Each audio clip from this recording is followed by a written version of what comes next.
എന്തൊക്കെ ഫാക്ടേഴ്സ് ആണ് നമ്മൾ പരിഗണിക്കുക? അതായത് ഒരു ഡിവിഡൻഡ് പോളിസി ഡിസിഷൻ എടുക്കുന്ന സമയത്ത് എന്തൊക്കെ ഫാക്ടേഴ്സ് ആണ് കമ്പനി പരിഗണിക്കേണ്ടത്? അതാണ് നെക്സ്റ്റ് പറയാനുള്ളത്. ഓക്കെ, പറയാൻ തുടങ്ങാണേ. Factors to be consider when formulating dividend policy. Okay, factors നോക്കാം.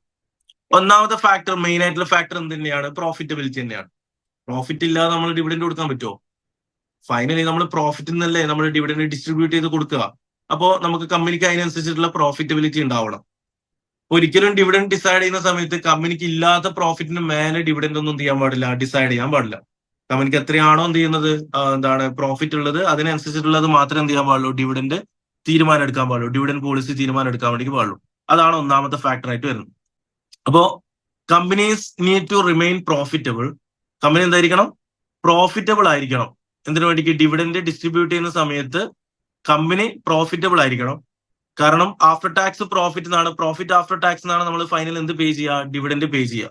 ഓക്കെ, അപ്പോ ഇനഫ് പ്രോഫിറ്റ് ഉണ്ടെങ്കിൽ മാത്രമേ ഡിവിഡൻഡ് തീരുമാനം എടുക്കാൻ വേണ്ടി പാടുള്ളൂ. Okay, a company cannot consistently pay dividend higher than its profit after tax. പ്രോഫിറ്റിന് മേലെ ഒരിക്കലും എന്ത് വരാൻ പാടില്ല, ഡിവിഡൻഡ് വരാൻ പാടില്ല. വിത്തിൻ പ്രോഫിറ്റ് ആയിരിക്കണം നമ്മൾ എന്ത് ചെയ്യേണ്ട, ഡിവിഡൻഡ് പോളിസി വരേണ്ടത്. ഒന്നാമത്തെ കാര്യം. രണ്ടാമത് നമുക്ക് എന്ത് ചെയ്യണം? റീറ്റെയിൻ ഏർണിംഗ്സിലേക്ക് ഒരു സെർട്ടൻ എമൗണ്ട് മാറ്റി വെക്കണം. ഫുൾ എമൗണ്ട് ഒന്നും എന്ത് ചെയ്യാൻ പാടില്ല, ഫുൾ പ്രോഫിറ്റ് ഒന്നും ഡിവിഡൻഡ് ആയിട്ട് ഡിസ്ട്രിബ്യൂട്ട് ചെയ്യാൻ പാടില്ല. അപ്പോൾ ഇനഫ് എന്ത് ചെയ്യുക, റീറ്റെയിൻ ഏർണിംഗ്സും കൂടെ നമ്മൾ എന്ത് ചെയ്യണം, മെയിൻറ്റെയിൻ ചെയ്യണം. അതാണ് ഒന്നാമത്തെ പ്രോഫിറ്റബിലിറ്റി എന്ന് പറയുന്ന ഫാക്ടറിൽ വരുന്നത്. ഓക്കെ അല്ലേ? ഇപ്പൊ ഡിവിഡൻഡ് കൊടുക്കുമ്പോൾ ഡിവിഡൻഡ് വിത്തിൻ പ്രോഫിറ്റ് ആയിരിക്കണം. പ്രോഫിറ്റിന് ഉള്ളിൽ വരുന്ന ഡിവിഡൻഡ് എമൗണ്ട് മാത്രമേ തീരുമാനം എടുക്കാൻ പാടുള്ളൂ. അപ്പൊ എത്രയാണോ കമ്പനിക്ക് വരുന്ന പ്രോഫിറ്റ് അതിന് താഴെ ആയിരിക്കണം നമ്മൾ ഡിവിഡൻഡ് വരേണ്ടത്. അങ്ങനെയെങ്കിൽ മാത്രമേ നമ്മൾ റീറ്റെയിൻ ഏർണിംഗ്സ് ആവശ്യത്തിനനുസരിച്ച് നമുക്ക് എന്ത് ചെയ്യാൻ പറ്റൂ, മെയിൻറ്റെയിൻ ചെയ്യാൻ വേണ്ടി പറ്റുള്ളൂ. ലിക്വിഡിറ്റി രണ്ടാമത്. സ്വാഭാവികമായിട്ടും പ്രോഫിറ്റിൽ നിന്നാണ് നമ്മൾ ഡിവിഡൻഡ് ബുക്സിൽ കാണിക്കുന്നെങ്കിലും ഫൈനലി നമ്മൾ ഇത് കൊടുക്കുന്ന ക്യാഷ് ആയിട്ടല്ലേ. സ്ക്രിപ്റ്റ് ഡിവിഡൻഡ് വെച്ച് ബാക്കിയൊക്കെ നമ്മൾ ക്യാഷ് ആയിട്ടല്ലേ പേ ചെയ്യുന്നത്. അപ്പൊ പ്രോഫിറ്റിൽ നിന്നാണ് നമ്മൾ ഡിവിഡൻഡ് കാണിക്കുന്നത്, ബുക്സിൽ കാണിക്കുന്നെങ്കിലും ഫൈനൽ പൈസ വേണ്ടേ, ക്യാഷ് വേണ്ടേ. അപ്പൊ ലിക്വിഡിറ്റി മസ്റ്റ് ആയിട്ട് വേണം. അപ്പൊ അതൊരു ഫാക്ടറാണ്. അപ്പൊ company must ensure it has sufficient cash to pay a proposed dividend that paying a dividend will not compromise day to day financing needs of cash.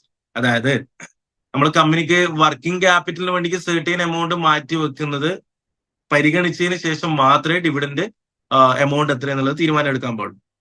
അല്ലാതെ വാരിക്കോരി ഡിവിഡൻഡ് കൊടുത്തതിന് എന്താ സംഭവിക്കുക? ആവശ്യത്തിന് day to day expense meet ചെയ്യാനായിട്ട് എന്തുണ്ടാവില്ല, cash ഇല്ലാത്ത അവസ്ഥ വരും, ലിക്വിഡിറ്റി പ്രോബ്ലംസ് വരാനുള്ള സാധ്യത ഉണ്ട്. അതുകൊണ്ട് ലിക്വിഡിറ്റി മസ്റ്റ് ആയിട്ട് മെയിൻറ്റെയിൻ ചെയ്തതിന് ശേഷം മാത്രമേ എന്ത് ചെയ്യാൻ പാടുള്ളൂ, ഡിവിഡൻഡ് പേ ചെയ്യാൻ വേണ്ടി പാടുള്ളൂ. ഡേ ടു ഡേ എക്സ്പെൻസസിന് വേണ്ടിക്ക് ഫണ്ട് മാറ്റി വെക്കുന്നതിനാണ് നമ്മൾ എന്ത് വിളിക്കുക, വർക്കിംഗ് ക്യാപിറ്റൽ എന്ന് വിളിക്കുക. അപ്പോൾ വർക്കിംഗ് ക്യാപിറ്റലിന് വേണ്ടി ഒരു എമൗണ്ട് കരുതി വെച്ചിട്ട് മാത്രമേ എന്ത് ചെയ്യാൻ പാടുള്ളൂ, ഡിവിഡൻഡ് എത്രയാണ് എമൗണ്ട് കൊടുക്കാന്നുള്ള തീരുമാനം എടുക്കാൻ പാടുള്ളൂ. നെക്സ്റ്റ് വരുന്ന legal and other covenant restriction. ലീഗലായിട്ട് സ്റ്റാറ്റ്യൂട്ടറി റിക്വയർമെന്റിൽ ആദ്യം പറഞ്ഞിട്ടുണ്ടാവും എത്രയാണ് നമ്മൾ ഡിവിഡൻഡ് കൊടുക്കുക എന്നുള്ളത്. അപ്പൊ അതിനെ മാച്ച് ചെയ്യുന്ന രീതിയിലുള്ള ഡിവിഡൻഡ് നമ്മൾ കൊടുക്കുക. ഓക്കെ, കവനൻസ് മീൻസ് റെസ്ട്രിക്ഷൻസ് ആണ്, അല്ലെങ്കിൽ ലിമിറ്റ്സ് ആണ്. ആര് വെക്കുന്ന ലിമിറ്റ്സ് ആണത്?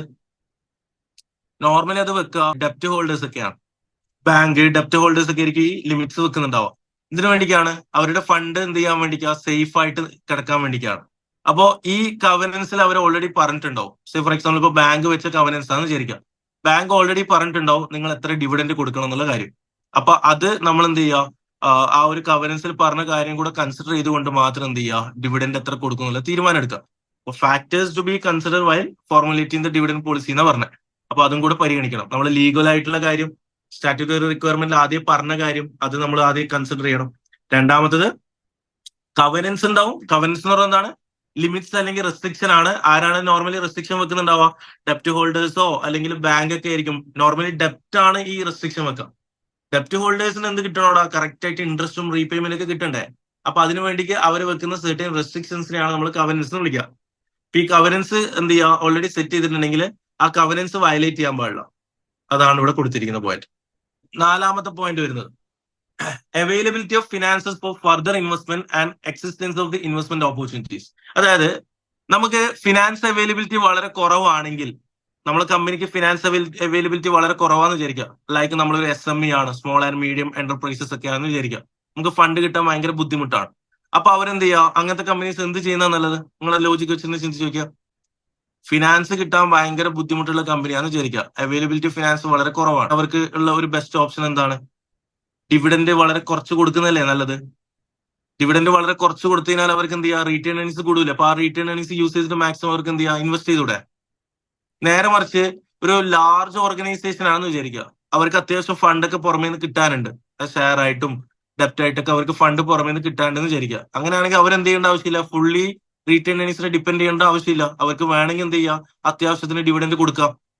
അപ്പോൾ അവര് മുമ്പിൽ അവൈലബിൾ ആയിട്ടുള്ള ഫിനാൻസ് നോക്കിയിട്ടാണ് എന്ത് ചെയ്യേണ്ടത്, എത്ര ഡിവിഡൻഡ് കൊടുക്കുക എന്നുള്ള തീരുമാനം എടുക്കേണ്ടത്. ഫിനാൻസ് അവൈലബിലിറ്റി വളരെ കുറവാണെങ്കിൽ എന്ത് ചെയ്യുക, റീറ്റേൺ ഏർണിങ്സിലോട്ട് ഫണ്ട് മാറ്റി വെക്കുക. എന്നിട്ട് ആ റീറ്റേൺ ഏർണിങ്സ് മാക്സിമം യൂസ് ചെയ്തിട്ട് എന്ത് ചെയ്യുക, റീഇൻവെസ്റ്റ് ചെയ്യുക.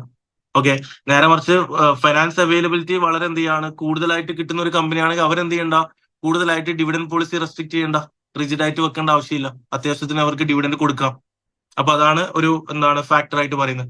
അതേപോലെ തന്നെ ഫോർ ഫർദർ ഇൻവെസ്റ്റ്മെന്റ്, അതായത് ഇതിനൊക്കെ ക്രൈറ്റീരിയ എന്ന് പറഞ്ഞാൽ എന്ത് ചെയ്യുക, ഇൻവെസ്റ്റ്മെന്റ് ഓപ്പർച്യൂണിറ്റീസ് നോക്കണം. ഓപ്പർച്യൂണിറ്റീസും കൂടെ ഉണ്ടാവണം. ഞാൻ നേരത്തെ തൊട്ടുമുമ്പ് പറഞ്ഞ പോലെ അതും കൂടെ ആഡ് ചെയ്യണം കേട്ടോ.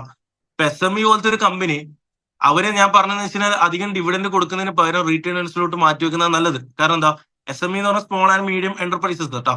അവർക്ക് തീരെ എന്ത് കിട്ടൂല, പുറമേ നിന്ന് അധികം ഫണ്ട് കിട്ടൂല. അപ്പൊ അവർ റീറ്റേൺ ഏർണിങ്സിലോട്ട് ഫണ്ട് മാറ്റി വെക്കുന്നതാണ് ഏറ്റവും നല്ല ഐഡിയ. പക്ഷെ അവർക്ക് അതിനനുസരിച്ച് എന്ത് വേണം, ഇൻവെസ്റ്റ്മെന്റ് ഓപ്പർച്യൂണിറ്റീസ് വേണം.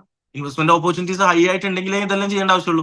ഓപ്പർച്യൂണിറ്റീസ് വളരെ കുറവാണെങ്കിൽ പിന്നെ അവർ എന്ത് ചെയ്യേണ്ട ആവശ്യമില്ല, ഡിവിഡൻഡ് കൊടുക്കാതിരിക്കേണ്ട ആവശ്യമില്ല. അതാ പറയുന്നത്. അപ്പൊ അവൈലബിലിറ്റി ഓഫ് ഫിനാൻസ് അവൈലബിൾ ആണോ നോക്കുക, അതേപോലെ ഇൻവെസ്റ്റ്മെന്റ് ഓപ്പർച്യൂണിറ്റീസും കൂടെ നോക്കുക. ഇത് രണ്ടും കൂടെ കൺസിഡർ ചെയ്തിട്ടാണ് എന്ത് ചെയ്യുക, ഈ ഡിവിഡൻഡിൽ തീരുമാനം എടുക്കുക. എത്ര ഡിവിഡൻഡ് കൊടുക്കണം, അല്ലെങ്കിൽ റീറ്റേൺസിലോട്ട് എത്ര ഫണ്ട് മാറ്റി വെക്കണം എന്നുള്ള തീരുമാനം എടുക്കുന്നുണ്ടാവും. ഇൻവെസ്റ്റ്മെന്റ് ഓപ്പർച്യൂണിറ്റീസ് കൂടുമ്പോ എന്ത് ചെയ്യാനാ പറയുന്നത്, അവര് എന്ത് ചെയ്യുക, അധികം ഡിവിഡൻഡ് കൊടുക്കാതെ ഫണ്ട് റീറ്റേൺസിലോട്ട് മാറ്റി വെക്കുക. നേരത്തെ പറഞ്ഞ പോലെ തന്നെ ഇൻവെസ്റ്റ്മെന്റ് ഓപ്പർച്യൂണിറ്റീസ് കൂടുതൽ ഉണ്ടെങ്കിൽ എന്ത് ചെയ്യുക, ഫണ്ട് റീറ്റേൺസിലോട്ട് മാറ്റി വെക്കുക. ഇൻവെസ്റ്റ്മെന്റ് ഓപ്പർച്യൂണിറ്റീസ് കുറവാണെങ്കിൽ ഡിവിഡൻഡ് കൊടുക്കാലോ, വെറുതെ ഫണ്ട് മാറ്റി വെക്കേണ്ട ആവശ്യമില്ലല്ലോ. അപ്പൊ അതൊക്കെ പരിഗണിച്ചിട്ടാണ് എന്ത് ചെയ്യേണ്ടത്, എത്ര ഡിവിഡൻഡ് കൊടുക്കണം എന്നുള്ള തീരുമാനം എടുക്കേണ്ടത്. അപ്പൊ അവൈലബിലിറ്റി ഓഫ് ഫിനാൻസ് അവൈലബിൾ ആണോ നോക്കുക, രണ്ടാമത്തെ ഇൻവെസ്റ്റ്മെന്റ് ഓപ്പർച്യൂണിറ്റീസ് ഉണ്ടോ നോക്കുക. ഇത് രണ്ടും നോക്കിയിട്ടാണ് നമ്മൾ എന്ത് ചെയ്യുക, എത്ര ഫണ്ട് റീറ്റേൺസിലോട്ട് മാറ്റി വെക്കണം, എത്ര നമ്മൾ ഡിവിഡൻഡ് കൊടുക്കണം എന്നുള്ള തീരുമാനം എടുക്കുന്നുണ്ടാവും. അതും നമുക്ക് ഫാക്ടേഴ്സ് ആയിട്ട് പറയാം. അഞ്ചാമത്തെ point, level of financial risk. ഒരു കമ്പനിക്ക് ഫിനാൻഷ്യൽ റിസ്ക് കുറക്കണമെന്ന് വിചാരിക്കുക. ഒരു കമ്പനിക്ക് ഫിനാൻഷ്യൽ റിസ്ക് കുറക്കണമെന്ന് വിചാരിക്കുക. ഫിനാൻഷ്യൽ റിസ്ക് എപ്പോഴാണ് വരാൻ നോർമലി? ഫിനാൻഷ്യൽ റിസ്ക് എപ്പോഴാണ് ഒരു കമ്പനിക്ക് കൂടുക? ഡെപ്റ്റ് കൂടുമ്പോൾ ഇൻട്രസ്റ്റ് പേ ചെയ്യാൻ പറ്റാത്ത പ്രോബ്ലം വരാൻ സാധ്യതയുണ്ട്. അതിനാണ് നമ്മൾ ഫിനാൻഷ്യൽ റിസ്ക് എന്ന് വിളിക്കുക. Yes, okay. അപ്പോ ഗിയറിംഗ് കൂടുമ്പോൾ, ഈ ഗിയറിംഗ് നമുക്ക് കുറക്കാൻ വേണ്ടി ഈ പറഞ്ഞിരിക്കുന്ന ഡിവിഡൻഡ് ഡിസിഷൻ ഹെൽപ്പ് ചെയ്യുമെന്ന്. ഫിനാൻഷ്യൽ റിസ്ക് നമുക്ക് വേണമെങ്കിൽ കുറക്കാൻ വേണ്ടിക്ക് ഈ ഡിവിഡൻഡ് ഡിസിഷൻ ഹെൽപ്പ് ചെയ്യും. ഞാൻ പറഞ്ഞുതരാം, രണ്ട് രീതിയിൽ പറഞ്ഞുതരാം. ഒന്ന്, ഡിവിഡൻഡ് നമ്മൾ വളരെ കുറച്ച് കൊടുക്കുമ്പോൾ റീറ്റേൺ ഏർണിങ്സ് കൂടും. അതായത് പ്രോഫിറ്റിൽ നിന്ന് ഡിവിഡൻഡ് വളരെ ലോവർ ഡിവിഡൻഡ് നമ്മൾ കൊടുക്കുന്നുള്ളൂ എന്ന് വിചാരിക്കുക, അല്ലെങ്കിൽ ഡിവിഡൻഡ് ഒട്ടും കൊടുക്കുന്നില്ല എന്ന് വിചാരിക്കുക. പ്രോഫിറ്റ് കംപ്ലീറ്റ്ലി എങ്ങോട്ടേക്ക് പോകും? റീറ്റേൺ ഏർണിങ്സിലേക്ക് പോകും. അപ്പൊ റീറ്റേൺ ഏർണിങ്സ് കൂടും. റീറ്റേൺ ഏർണിങ്സ് കൂടുമ്പോൾ retain earnings is a part of the equity. Retain earnings എന്ന് പറയുന്നത് ഏതിലൊക്കെ നമ്മൾ കാണിക്കുക, ഏത് സൈഡിലാണ് കാണിക്കുക? റീറ്റേൺ ഏർണിങ്സ് എന്ന് പറയുന്ന ഇക്വിറ്റി സൈഡിലല്ലേ കാണിക്കുക. അപ്പൊ സ്വാഭാവികമായിട്ടും റീറ്റേൺ ഏർണിങ്സ് ഇക്വിറ്റിയുടെ പാർട്ട് ആയതുകൊണ്ട് തന്നെ റീറ്റേൺ ഏർണിങ്സ് കൂടാന്ന് പറഞ്ഞാൽ അതിന്റെ അർത്ഥം എന്താ? ഇക്വിറ്റി കൂടാന്നല്ലേ അതിന്റെ അർത്ഥം. റീറ്റേൺ ഏർണിങ്സ് കൂടുന്ന പറയുമ്പോൾ ഇക്വിറ്റി സെക്ഷൻ അല്ലേ കൂടാ. ഇക്വിറ്റി കൂടുമ്പോൾ ഡിനോമിനേറ്റർ അല്ലേ കൂടാ. ഡിനോമിനേറ്റർ കൂടുന്ന സമയത്ത് റേഷ്യോ കുറയൂലേ, അപ്പൊ ഗിയറിംഗ് കുറയും. ഒന്നുകൂടെ പറയാട്ടാ, നമ്മളെ കമ്പനിക്ക് വന്ന പ്രോഫിറ്റിന്റെ വളരെ ലോവർ ആയിട്ട് മാത്രമേ നമ്മൾ ഡിവിഡൻഡ് കൊടുക്കുന്നുള്ളൂ എന്ന് വിചാരിക്കാം. അപ്പൊ സ്വാഭാവികമായിട്ടും എന്ത് ചെയ്യും, പ്രോഫിറ്റിന്റെ ഫുൾ എമൗണ്ട് എങ്ങോട്ടേക്ക് പോകും? റീറ്റേൺ ഏർണിങ്സിലേക്ക് പോകും. റീറ്റേൺ ഏർണിങ്സ് കൂടും. ഡിവിഡൻഡ് കുറയുമ്പോൾ റീറ്റേൺ ഏർണിങ്സ് കൂടൂലേ? റീറ്റേൺ ഏർണിങ്സ് കൂടും. റീറ്റേൺ ഏർണിങ്സ് കൂടുമ്പോൾ ഇക്വിറ്റി കൂടും, കാരണം retain earnings is a part of the equity. Okay. Equity കൂടുന്ന സമയത്ത് ഇക്വിറ്റി എന്ന് പറയുന്നത് ഡെപ്റ്റ് ഇക്വിറ്റി റേഷ്യോന്റെ ഇക്വിറ്റി എന്ന് പറയുന്ന ഡിനോമിനേറ്ററിൽ കാണിക്കുന്ന ഐറ്റം അല്ലേ. അപ്പൊ ഡിനോമിനേറ്റർ ആണ് കൂടുന്നത്. ഡിനോമിനേറ്റർ കൂടുമ്പോൾ റേഷ്യോ കുറയൂലേ. അപ്പൊ ഡെപ്റ്റ് ഇക്വിറ്റി റേഷ്യോ എന്ത് ചെയ്യും? കുറയും. ഗിയറിംഗ് റേഷ്യോ കുറയും. അങ്ങനെ നമുക്ക് ഗിയറിംഗ് കുറക്കാൻ പറ്റും. എക്സാക്ട്ലി. രണ്ടാമത്തത് എബിലിറ്റി വെച്ച് നോക്കുകയാണെങ്കിൽ ഈ ക്യാഷ് ഡിവിഡൻഡ് കൊടുക്കുന്നതിന് പകരം റിട്ടേൺ ഏർണിങ്സിലേക്ക് മാറ്റി വെച്ച് അത്രയും ക്യാഷ് നമ്മുടെ കയ്യിൽ തന്നെ കിടക്കും. അപ്പൊ ആ ക്യാഷ് യൂസ് ചെയ്ത് നമുക്ക് വേണമെങ്കിൽ ഈവൺ ഡെപ്റ്റ് പേ ചെയ്തിട്ട് ഒഴിവാക്കാൻ വേണ്ടി പറ്റും, റിഡ്യൂസ് ചെയ്യാൻ വേണ്ടി പറ്റും. അപ്പൊ അത്ര എബിലിറ്റി നമുക്ക് എന്ത് ചെയ്യാം ഉണ്ടെന്നാണ് അവിടെ ഉദ്ദേശിച്ചത്. അപ്പൊ ഈവൺ ആ രീതി നോക്കിയാൽ പോലും ഫിനാൻഷ്യൽ റിസ്ക് റിഡ്യൂസ് ആവും. ഞാൻ ഒന്നുകൂടെ റിപ്പീറ്റ് ചെയ്യാണ്, എങ്ങനെയാണ് ഇത് എഫക്ട് ചെയ്യാന്നുള്ളത് ഞാൻ പറഞ്ഞത്. എന്താ പറഞ്ഞത്? നമ്മൾ ഡിവിഡൻഡ് വളരെ കുറച്ച് മാത്രമേ കൊടുക്കുന്നുള്ളൂ എങ്കിൽ സ്വാഭാവികമായിട്ട് റീറ്റേൺ ഏർണിങ്സ് കൂടും. കാരണം അത് ആദ്യം മനസ്സിലാവണം, അല്ലെങ്കിൽ ഞാൻ പറയുന്ന പോയിന്റ് ഒന്നും കണക്ട് ചെയ്യാൻ പറ്റൂല. പ്രോഫിറ്റിന്റെ ഒരു പോർഷൻ ഡിവിഡൻഡ് കൊടുക്കുന്നു, മറ്റൊരു പോർഷൻ നമ്മൾ എന്ത് ചെയ്യുന്നു? റീറ്റേൺ ഏർണിങ്സിലേക്ക് മാറ്റി വെക്കും. അപ്പോ നമ്മള് ഡിവിഡൻഡ് വളരെ കുറച്ച് മാത്രമേ കൊടുക്കുന്നുള്ളൂ എങ്കിൽ റീറ്റേൺ ഏണിങ്സ് കൂടും. റീറ്റേൺ ഏണിങ്സ് കൂടുമ്പോൾ എന്താ സംഭവിക്കുക? റീറ്റേൺ ഏണിങ്സ് എന്ന് പറയുന്ന ഇക്വിറ്റി സെക്ഷനിലാണ് കാണിക്കുക. അപ്പൊ ഇക്വിറ്റി സെക്ഷൻ ഇൻക്രീസ് ആവും. ഓക്കെ, ഇപ്പൊ റിട്ടേൺ ഏണിങ്സിലേക്ക് എത്ര എമൗണ്ട് പോകുന്നു അതിനനുസരിച്ച് ഇക്വിറ്റി പോർഷൻ ഇൻക്രീസ് ആവും. നമ്മളുടെ ഇക്വേഷൻ എന്താണ്? ഡെപ്റ്റ് ഡിവൈഡ് ബൈ ഇക്വിറ്റി ആണ്. അപ്പൊ ഇക്വിറ്റി എന്ന് പറയുന്നത് ഡിനോമിനേറ്ററിലാണ് കാണിക്കുന്നത്. അപ്പൊ ഇക്വിറ്റി കൂടുമ്പോൾ സ്വാഭാവികമായിട്ടും റേഷ്യോ കുറയും. അപ്പൊ ഡെപ്റ്റ് ഇക്വിറ്റി റേഷ്യോ കുറയാന്ന് പറയുമ്പോൾ ഫിനാൻഷ്യൽ ഗിയറിംഗ് കുറയാം, വിച്ച് മീൻസ് ഫിനാൻഷ്യൽ റിസ്ക് കുറയാന്നാണ് അതിന്റെ അർത്ഥം. ഓക്കെ, അതാണ് ഞാൻ പറഞ്ഞ എക്സ്പ്ലനേഷൻ. നമുക്ക് വേണമെങ്കിൽ എന്ത് ചെയ്യാം, ഈ ഡിവിഡൻഡ് കൊടുക്കാതെ കയ്യിലുള്ള ക്യാഷ് വെച്ചിട്ട് നമുക്ക് വേണമെങ്കിൽ എന്ത് ചെയ്യാം, ഡെപ്റ്റ് റീപേ ചെയ്യാനും പറ്റും. ആ രീതിയിൽ നമുക്ക് എന്ത് ചെയ്യാൻ വേണ്ടി പറ്റും, ഫിനാൻഷ്യൽ റിസ്ക് കുറക്കാൻ പറ്റും. ഈ 2 പോയിന്റ് ആണ് അവിടെ കൊടുത്തിരിക്കുന്നത്.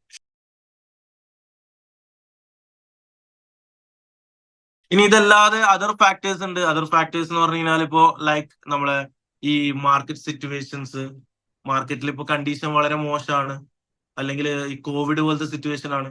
ഈ കോവിഡ് പോലത്തെ സിറ്റുവേഷൻസ് ഒക്കെ വന്ന സമയത്ത് സ്വാഭാവികമായിട്ടും കമ്പനീസ് ചിലപ്പോൾ ഡിവിഡൻസ് അത് ഇഷ്യൂ ചെയ്തിട്ടുണ്ടാവില്ല. അപ്പൊ അങ്ങനത്തെ ഫാക്ടേഴ്സും കൂടെ നമ്മൾ പരിഗണിക്കും, ഇപ്പൊ പറഞ്ഞ ഫാക്ടേഴ്സ് കൂടാതെ.